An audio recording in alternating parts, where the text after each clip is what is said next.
Hello friends, आज हम बात करने वाले हैं स्टैंडर्ड 7 इंग्लिश मीडियम। हमारा सब्जेक्ट है एसएसटी, उसमें lesson number 4 Mughal empire establishment and extension. ठीक है, तो लास्ट हमने जब हिस्ट्री के बारे में पढ़ा था तो हमने देखा था कि किस तरह से राजपूत एज है वो अपने आप में ग्लोरी करता है और डाउनफॉल देखते हैं। तो राजपूत एज के बाद अब हम पढ़ने वाले हैं मुगल एम्पायर के बारे में। ठीक है, तो इंडिया में किस तरह से उसका एस्टेब्लिशमेंट हुआ, उसका स्टार्टिंग हुआ और किस तरह से वो आगे बढ़े। ठीक है, एक्सटेंशन है वो क्या हो, अपना साम्राज्य है वो बढ़ाया। चलो देखते हैं। Independence day was celebrated on 15th of August. Pratik saw the national flag being unfurled at the Red Fort on his TV at home. He even saw a different picture of the Red Fort. The next day, the Pratik asked his class teacher all about the Red Fort. His teacher downloaded a picture of the Red Fort as well as the picture of the other architecture monuments from the internet and showed them to the students. While showing them the picture, the teacher told them that those monuments were constructed during the Mughal period. She decided to tell them all the Mughal rural. ठीक है, अब क्या होता है कि प्रतीक है ना, जो 15 अगस्त आता है तब जो प्रतीक है वो नेशनल फ्लैग देखता है। ठीक है, कि जो रेड फोर्ट है ना वहाँ पे लगा हुआ है और ये सब कुछ देखता है वो अपने टीवी से। ठीक है, तब वो सोचता है कि ये रेड फोर्ट है वो किसने बनाया होगा। तो ये सारे डिस्कस है वो अपने नेक्स्ट डे स्कूल पे जाता है और अपने क्लास टीचर से पूछता है। तो क्लास टीचर है ना वो थोड़े से और भी ऐसे पिक्चर्स को कलेक्ट करके बताते हैं। तो वो बताते हैं कि ये सारे मुगल रूरल के टाइम पे बनाए हुए थे। तो टीचर ने डिसाइड किया कि चलो हम आज बच्चों को बताते हैं मुगल रूरल के बारे में। ठीक है, चलो देखते हैं कि मुगल जो रूरल थे, ठीक है, वो कौन कौन से थे और उसने क्या क्या क्रिएट किया है। Delhi was under Ibrahim Lodi's rule during that time and Babur ruled in Kabul, Afghanistan. Babur was the ruler of the Mughal dynasty. He attacked Delhi in 1526 century.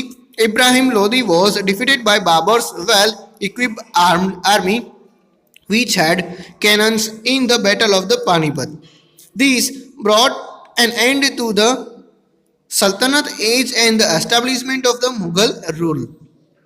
In the beginning, the Mughals ruled near Delhi. Babur won many battles and his descendants gradually extended the empire. Let us learn about the incidents that occurred during the Mughal age and know more about the administration and social life of that time. ठीक है, अब क्या होता है कि दिल्ली में शुरुआत में इब्राहिम लोदी नाम का एक शासक था। ठीक है, उसका रूल चल रहा था। फिर क्या हुआ कि बाबर है उसका जो रूल है वो काबुल अफगानिस्तान पे पड़ रहा है। तो हम आपको यहाँ पे बता दें कि ये इंडिया की बॉर्डर है। ठीक है, तो दिल्ली यहाँ पे आया हुआ है और अफगानिस्तान है यहाँ पे अपर साइड में आए हुए हैं। ठीक है, तो बाबर है वो यहाँ पे रूल कर रहा था जबकि इब्राहिम लोदी यहाँ पे रूल कर रहा था। तो इस बाबर ने क्या किया कि सीधा दिल्ली पे जाके आक्रमण कर दिया। ठीक है, अटैक कर दिया। और इस लड़ाई में क्या था कि बाबर के पास अपनी आर्मी थी जिसके पास अच्छे हथियार थे, कैनन्स थी। ठीक है, बड़ी बड़ी तोपें भी थी।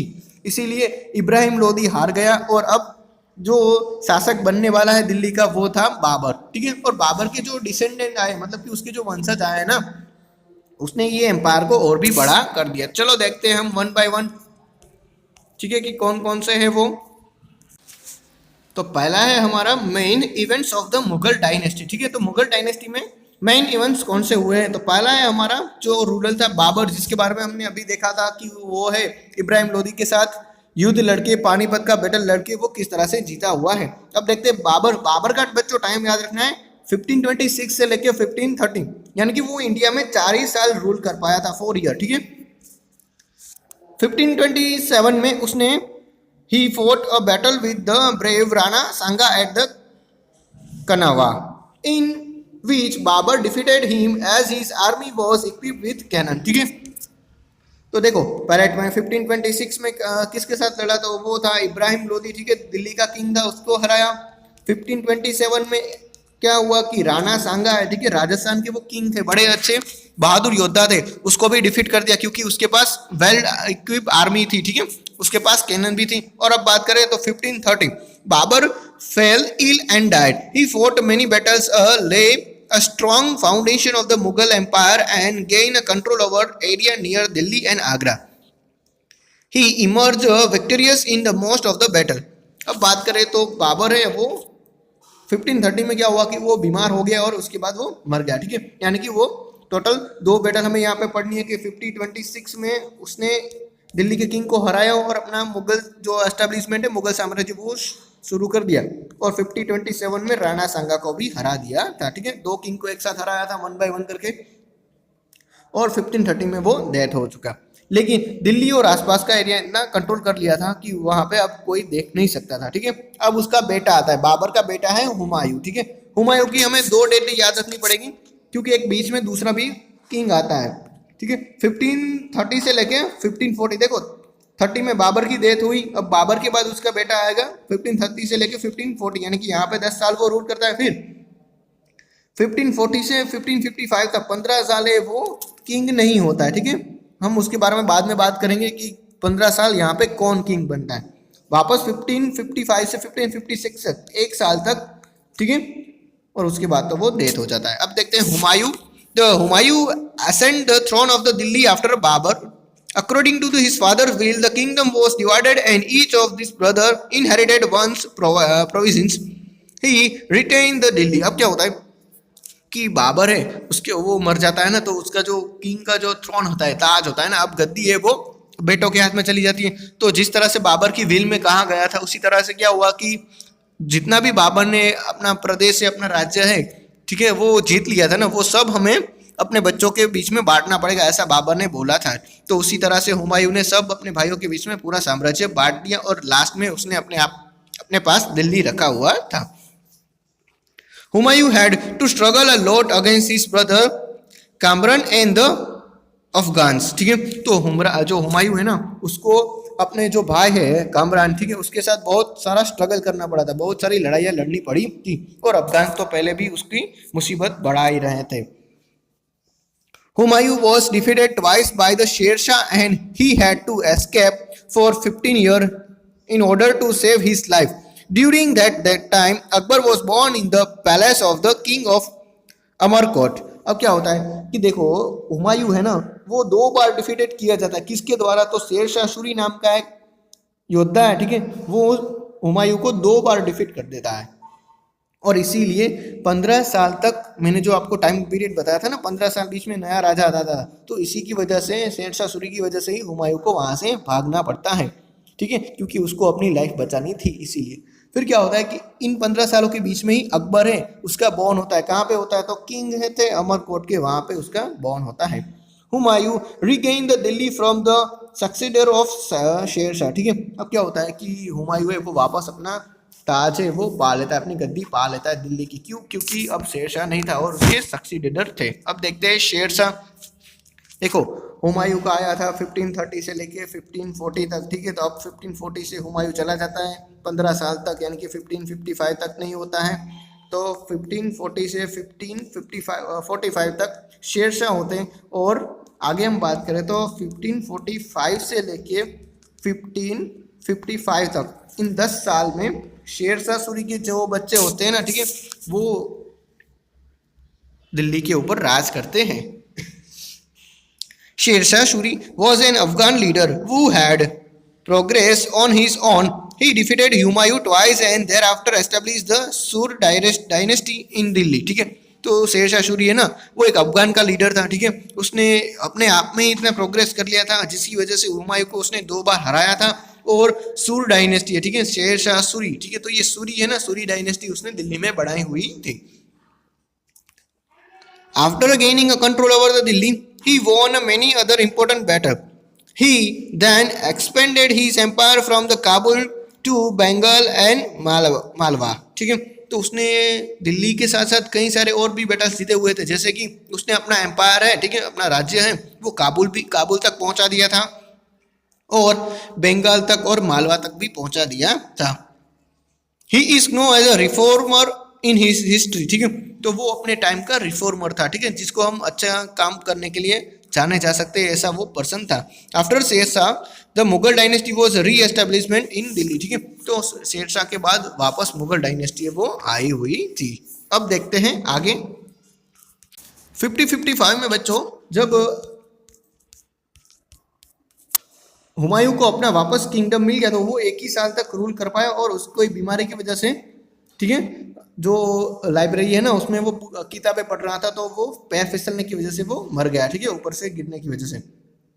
तो 1556 से लेके 1605 तक, ठीक है, 1605 तक अकबर है वो रूल करने वाला है। तो अकबर इंडिया की हिस्ट्री का सबसे ग्रेटेस्ट किंग कहा जाता है। Akbar was just 13 year old when his father Humayun passed away, ठीक है, तो अकबर है सिर्फ 13 साल का था जब उसके जो फादर है वो चले गए थे। Akbar was a very young and so Bairam Khan, a faithful minister of Humayun, brought him up as a guardian and took care of administration on Akbar's behalf. अब क्या था कि अकबर है वो इतना छोटा था कि बैरम खान है ना उसने अकबर की सारी जिम्मेदारी ले ली। बैरम खान है वो हुमायूं का एक अच्छा और फेथफुल मिनिस्टर था, ठीक है, तो अकबर ने सारा कारोबार है वो किसको दे दिया था, बैरम खान को, ठीक है, बैरम खान ही अकबर के तौर पे सारे जो काम है ना वो करते थे, ठीक है। अब देखते हैं Hemu, the leader of Sikandar Sur establish his rule over the Delhi when Akbar was in Punjab with the guardians of Bairam Khan. Akbar defeated Hemu in the battle of Panipat. अब क्या था कि हेमू है, हेमू, ठीक है, हेमू है ना वो क्या था, वो सिकंदर सूर है, ठीक है, सूर डायनेस्टी उसका एक लीडर था, एक पावरफुल लीडर था। उसने क्या किया कि जब अकबर है वो दिल्ली में नहीं था, पंजाब में गया हुआ था ना, तो दिल्ली पे अब कोई नहीं था राजा, तो ये हेमू है ना वो दिल्ली पे राज करना शुरू कर दिया था। लेकिन क्या हुआ कि अकबर के पास बैरम खान था, ठीक है, तो बैरम खान ने वापस हेमू को डिफीट कर दिया और उसको पानीपत के बैटल में हरा दिया। Since the Bairam Khan became a more independent, Akbar seized away all his power and sent him for Hajj. He was killed on the way of Hajj. ठीक है, अब क्या था कि जब बैरम खान के पास जितनी जितनी पावर बढ़ती गई ना वो अपने आप को आज़ाद और राजा समझने लगा, तो अकबर को ये बात पसंद नहीं आई, इसीलिए उसको हज की यात्रा में भेज दिया और वहीं पे क्या हुआ कि वो मारा गया। Akbar annexed the Chittor and Ranthambore in the battle of against the Rana Pratap. Frequently the battle were fought between them. अब क्या था कि अकबर है वो चित्तौड़ भी जीत लिया और रणथंबोर है वो भी जीत लिया, किसके सामने, तो महाराणा प्रताप के सामने। हाँ, ये दोनों ही बैटल है उसने एक 1 by 1 कर ली थी, ठीक है, लेकिन डायरेक्ट बैटल नहीं की थी, ठीक है, इनडायरेक्ट बैटल की थी, जहाँ पे अकबर नहीं गया था लेकिन उसके सेनापति वॉर के लिए गए हुए थे। Akbar's empire expanded during the period between the 1585 to 605 century. He annexed the Kandahar, Kashmir, Kabul, established his rule over the Kandesh, Ahmednagar in the south. ठीक है, अब क्या था कि 1585 से लेके 1605 तक, ठीक है, यानी कि इतने सालों 1585 से 15 1 और 5 यानी कि 20 सालों में अकबर ने इतने सारे जो किंगडम्स है ना उसके ऊपर रूल करना शुरू कर दिया था, ठीक है, इन सबको जीत लिया था। There was a lot of disorder during the last day of the Akbar's rule as the Prince Salim revolt. Later on, the Salim adopted the name of Jahangir and ascended the throne. We have already gathered a lot of information about the different rulers of Mughal dynasty like Babur, Humayun, Akbar and Sher Shah Suri of the Sur dynasty. Now, we, basis of these, let us know about the administration and society, art and culture. अब क्या था, अब हम सबको पता है कि जब लास्ट डे आ गया था ना, मतलब कि अकबर अब मरने वाला था, तब क्या था कि उसके जो शासन व्यवस्था है, उसके जो राजा है ना, उसमें कई सारे डिसऑर्डर मिलने लगे थे, ठीक है, कि मतलब कि कोई ठीक से काम नहीं कर रहा था।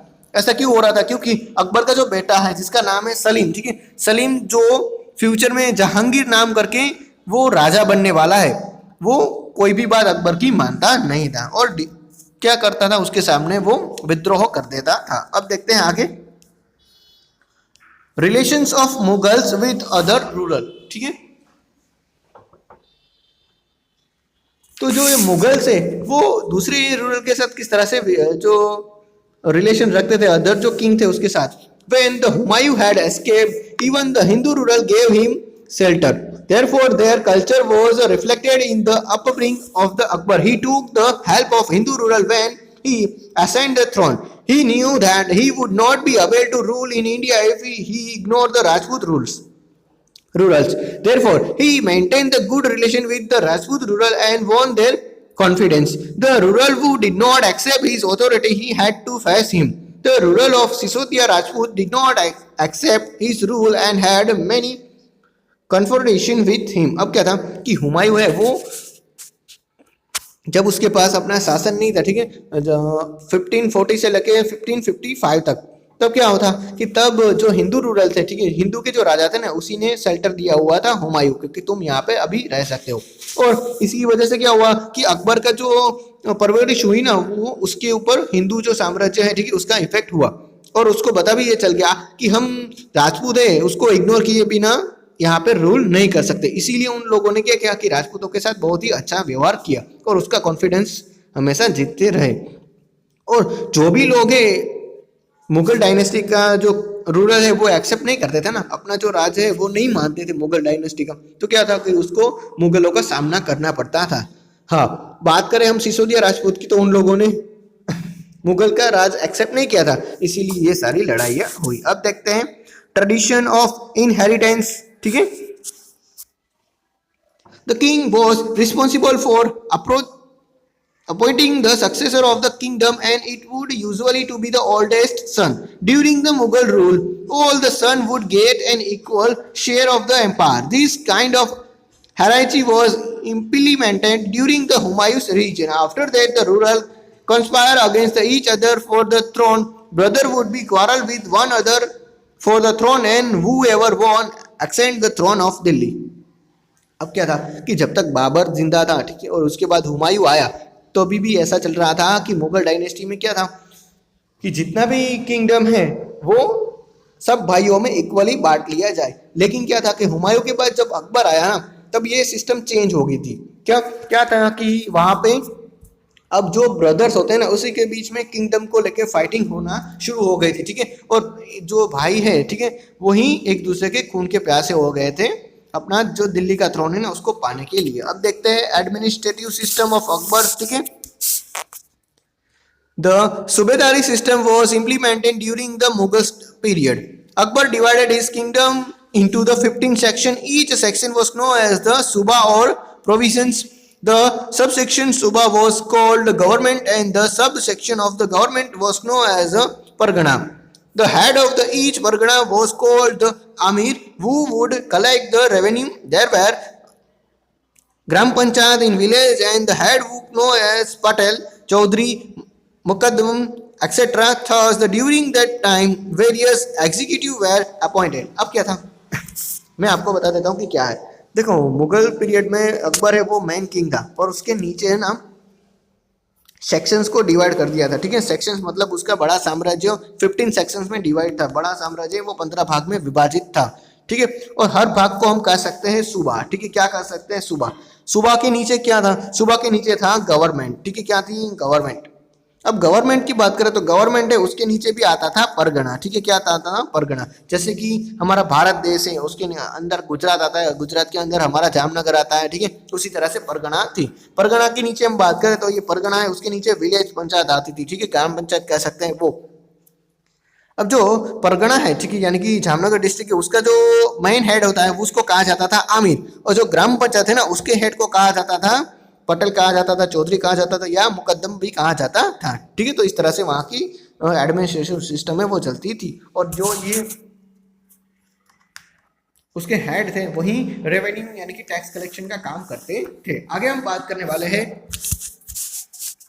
During the Akbar's region, pilgrims' tax was not levied. Thus, there would be a huge crowd in the pilgrim center. Akbar was considered to be the most tolerant and the benevolent king among all the Mughal rule. He regularly organized a religious meeting in the prayer hall at the Sikri. It was also a discussion hall at the religions matter where discussed there. The representative from all the religions attended the meeting. The royal court was adorned by scholars.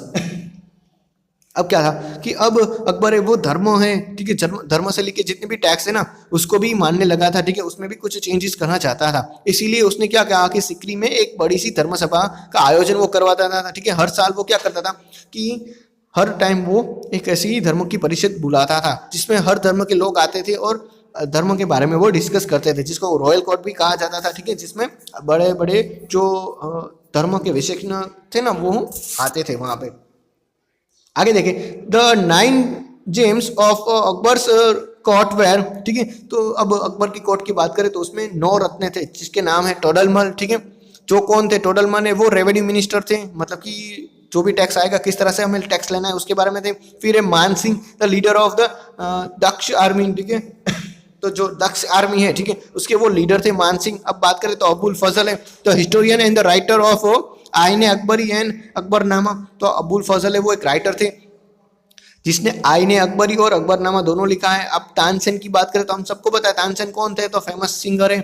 फिर है मुल्ला दो प्याजा, ठीक है, तो मुल्ला दो प्याजा कौन है, तो क्लेवर एंड जोई कोटिया, ठीक है, तो वो एक बहुत ही होशियार और चतुर जो सभा है, ठीक है, उसके एक सदस्य थे। अब देखते हैं महेश दास बिरबल, ठीक है। महेश दास तो हमने सुना नहीं है लेकिन बिरबल के बारे में जरूर सुना होगा।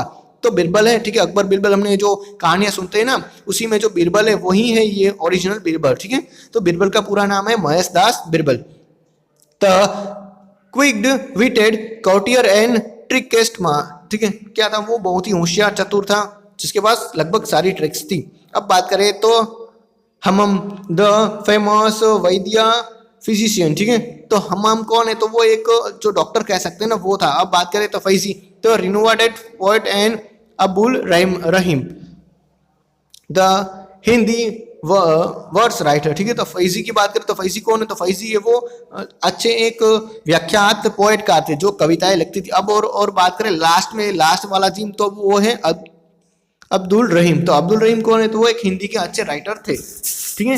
यहाँ पे हमें पढ़ना है कि दीवान क्या है, बख्शी क्या है, सरदार क्या है, काजी क्या है, ठीक है। तो आप एक बार अच्छी तरह से इसमें चेक कर लेना, ठीक है, कि काजी कौन है, तो काजी उस टाइम पे जज थे, ठीक है। कोटवाल कौन है, तो कोटवाल है वो एग्जीक्यूटिव ऑफिसर थे, ठीक है, जो लॉ और ऑर्डर को देखने का काम करता है, ठीक है। दीवान कौन है, तो वो जो रेवेन्यू डिपार्टमेंट है ना उसका हेड होता है वो है। तो एक बार ये पढ़ लेना। और ये हमें देखने को मिलती है कि यहाँ पे अकबर बैठा हुआ है और ये सारे उसकी कोर्ट के मेंबर्स हैं, okay.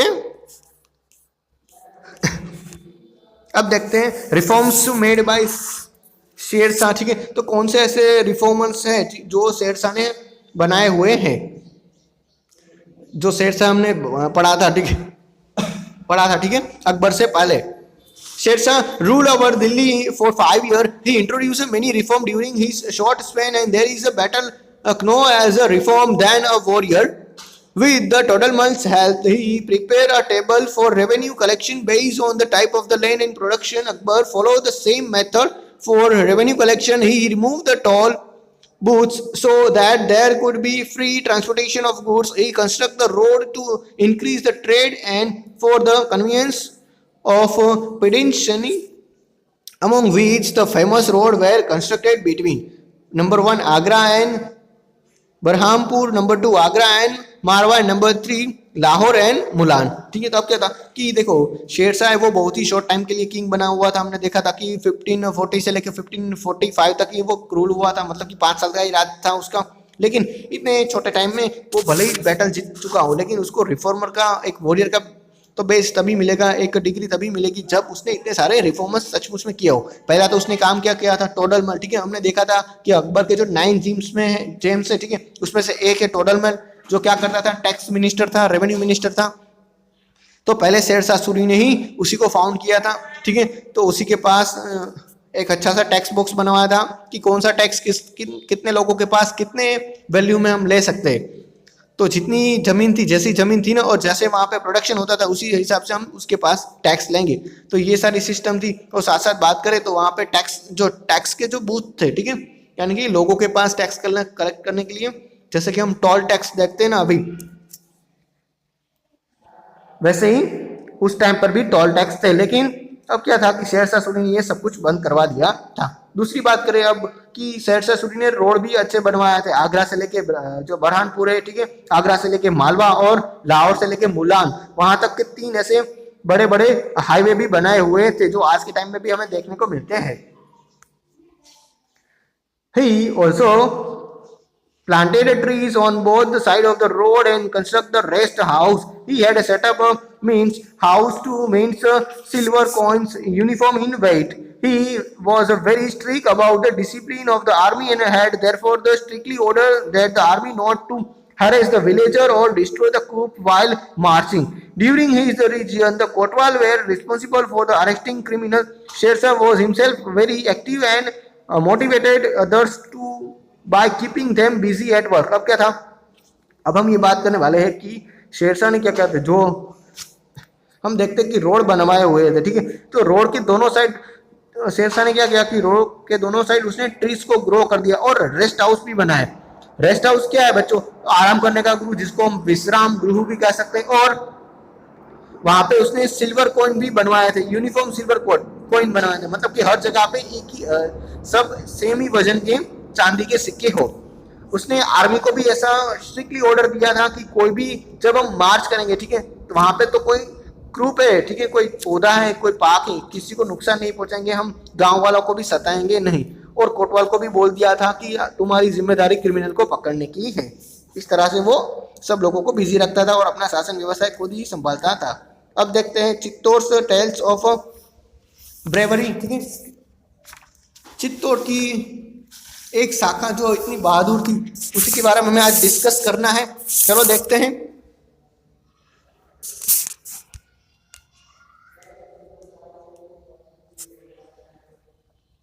There were frequent struggle between the Mughals and the Sisodiya Rajput. The courageous Sisodiya Rajput were not ready to accept the Mughal supremacy, so they fought against Akbar boldly and bravely. Among all the warriors, Maharana Pratap's bravery is a special northern way. Among the ruler of the Sisodiya dynasty, Maharana Pratap was one of the who fought against the Akbar continuously till the end. Since the Akbar wanted to set up his rule in Mewar, there were many battles fought between the Mewar and Delhi, among which the Battle of the Haldi Ghati is considered to be the landmark battle. Akbar had a huge and well-equipped army with the modern weapon, cannons, gunpowder in the sufficient numbers, and the artilleers, where Maharana Pratap had the advantages of his Chevaliers, Rajput warriors who lived in the forest and were therefore used the fighting wars in hilly area. अब क्या था कि अब हम सबको बताया कि मुगल लोग है वो क्या चाहते थे कि वो अपना राज है वो सब जगह पे फैलाना चाहते थे, लेकिन सिसोदिया राजपूत है उसने मना कर दिया, ठीक है, वहां पे विद्रोह कर दिया कि हम तुम्हारी सुप्रीमेंसी क्यों माने। इसीलिए उन दोनों के बीच में कंटिन्यूसली जो वॉर्स थे, ठीक है, जो बैटल्स थी वो होने लगे। और उसमें हम बात करें तो सिसोदिया राजपूत में महाराणा प्रताप करके है, ठीक है, आपने कई बार उसके बारे में नाम सुना होगा, तो वही है वो महाराणा प्रताप, ठीक है। वो कंटिन्यूसली अकबर के सामने वॉर करना, बैटल रखना जारी रखना चाहते थे, ठीक है, क्योंकि वो मुगल की सुप्रीमेंसी नहीं चाहते थे। जब तक वो जिंदा थे ना तब तक वो मुगल का सुप्रीमेंसी नहीं माने थे, ठीक है।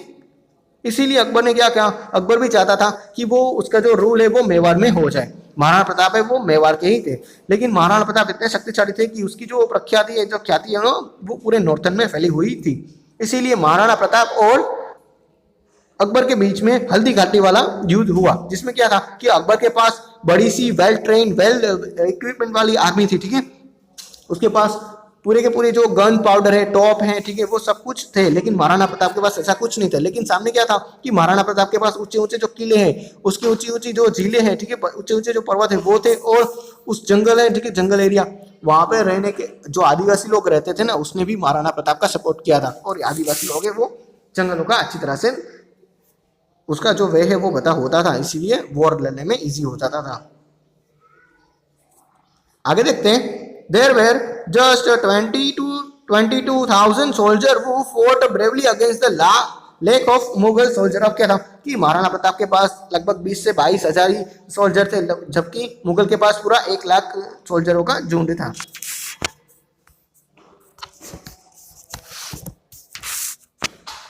In the battle of the Haldighati, Maharana Pratap and his horse Chetak attained the martyrdoms, and that can be never be forgotten. Chetak was specially trained for battle in the battlefield. Chetak would move according to the Maharana Pratap's command. When the battle of the Haldighati was at its peak, Chetak acted according to the Rana Pratap's instruction and jumped high to reach upon a Mughal Senapati who was seated on his elephant.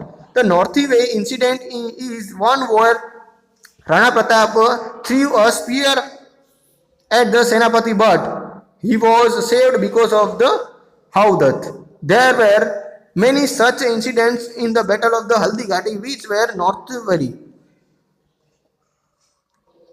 It is believed that when the Maharana Pratap was injured, one of his leaders wore his canopy to distract the Mughal ruler. Chetak took the injured Rana Pratap away from the battlefield. There were many such incidents about the Rana Pratap and Akbar mentioned in his history. अब क्या था कि Haldighati battle हुआ तो हम सबको बताया कि महाराणा प्रताप और जो उसका घोड़ा था, ठीक है, चेतक नाम का घोड़ा था, वो किस तरह से लड़ते थे। चेतक है वो स्पेशली ट्रेन घोड़ा था, तो वो महाराणा प्रताप के हर ऑर्डर को मान लेता था। क्या था कि जब भी महाराणा प्रताप है, मैं आपको नेक्स्ट पिक्चर में बताऊंगा कि वो किस तरह से फाइटिंग करते थे, ठीक है बच्चों।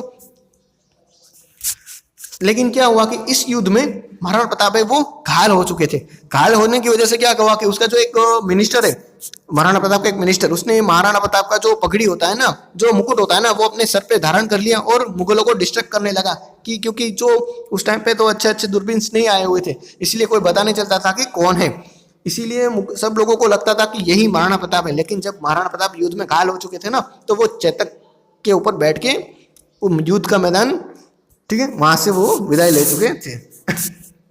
आगे देखें तो Maharana Pratap lost the battle against Akbar but did not give up. He wandered in the forest, faced many difficulties but remained determined. The Rana Pratap formed the army with the help of the Bhamasa, a Jain trader who helped him the financial and fought against the Mughal rulers. Again he won all the forts except Chittor. He vowed, till I get back Chittor, I will not sleep peacefully. अब क्या था कि महाराणा प्रताप है वो अकबर के सामने battle को हार गए थे, ठीक है, क्योंकि जो हल्दीघाटी वाली बैटल थी वहां से तो वो आ गए थे, ठीक है, लेकिन वो युद्ध नहीं जीत पाए थे, इसीलिए उसने वो नेवर गिव अप वाला सोचा। महाराणा प्रताप कंटिन्यूसली फाइटिंग करने लगे थे और उसी में फाइनेंशियल पैसों की मदद है वो भामासा नाम के एक जैन ट्रेडर है ना, उसने की थी। वापस महाराणा प्रताप ने अपनी आर्मी को कलेक्ट किया, ठीक है, आर्मी को खड़ी कर दिया और जितने भी किले मुगल के थे, ठीक है, उन सबको जीत दिया। लेकिन अभी भी महाराणा प्रताप है वो चित्तौड़ जीत नहीं पाए थे, इसलिए महाराणा प्रताप ने प्रतिज्ञा ली कि जब तक मैं चित्तौड़ नहीं जीत लूंगा ना, ठीक है, वापस नहीं ले लूंगा, तब तक मैं शांति से नहीं सोऊंगा, ठीक है, नहीं बैठूंगा। चलो बच्चों मैं आपको बताता हूँ महाराणा प्रताप है वो चेतक के साथ किस तरह से युद्ध लड़ते थे। अब यहाँ पे हमें देखने को मिलता कि ये जो है वो महाराणा प्रताप है और ये उसका घोड़ा है चेतक है, और यहाँ पे देखो हाथी कितना बड़ा होता है जनरली घोड़े से, ठीक है, फिर भी चेतक क्या करता था, इतना खड़ा हो जाता था और हाथी है, ठीक है, उसके ऊपर पांव रखता था और महाराणा प्रताप है वो अपना स्पीयर है, अपना जो भाला है ना, वो क्या करते थे, वो अपना भाला है वो जो भी ऊपर बैठा हुआ है ना उसके ऊपर छोड़ते थे ताकि ऊपर हुआ बैठा हुआ इंसान है वो मर जाता था। इस तरह से वो बैटल्स को लड़ते थे। लेकिन हल्दीघाटी वाले युद्ध में क्या हुआ कि हाथी को चलाने वाला जो महाराणा प्रताप है उसने अपना स्पीयर है वो छोड़ दिया, लेकिन जो हाथी को चलाने वाला था ना उसको स्पीयर लग गया, लेकिन ये सेनापति को नहीं लग पाया, ठीक है, और इसी की वजह से महाराणा प्रताप है वो घायल हो चुके थे। अब देखते हैं एक्सरसाइज में बच्चों की, एक्सरसाइज में कौन से क्वेश्चन है। Akbar is known as a successful ruler, ठीक है, जो अकबर है वो किस तरह से सक्सेसफुल रूरल बन गया था, तो आपको ये बताना है। तो वो इजी है क्योंकि उसने कई सारे जो राज्य वो जीते हुए थे, साथ साथ उसने धर्मजी की जो परिषद है वो भी बुलाता था और सब लोगों के लिए अच्छा भी वो काम करता था। Sher Shah Suri is known as the reformer, ठीक है, तो शेरशाह सूरी ने कौन से रिफॉर्मर किए थे वो भी आपको बताया। अब तीसरा देखते हैं, तो Maharana Pratap is known for his steady fast determination, ठीक है, तो महाराणा प्रताप है वो अपने जल्दी निर्णयों के लिए बहुत ही प्रख्यात है, तो वो भी सही बात है क्योंकि हम सबको पता है कि किस तरह से वो लड़ने में और वापस आर्मी कलेक्ट करने में सक्षम थे। आपको इंफॉर्मेशन कलेक्ट करनी है और डिस्कस करना है।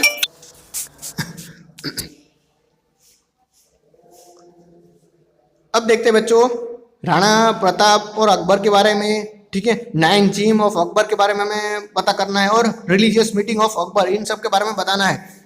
अब हमें यहाँ पे बताना है कि स्टेटमेंट है वो कौन से रॉन्ग है और राइट है, ठीक है। तो आपको यहाँ पे पूरा का पूरा स्टेटमेंट है वो पढ़ के सही कर देना है, ठीक है बच्चों। और इसी के साथ हमारा लेसन नंबर 4 है वो कंप्लीट होता है। Thank you.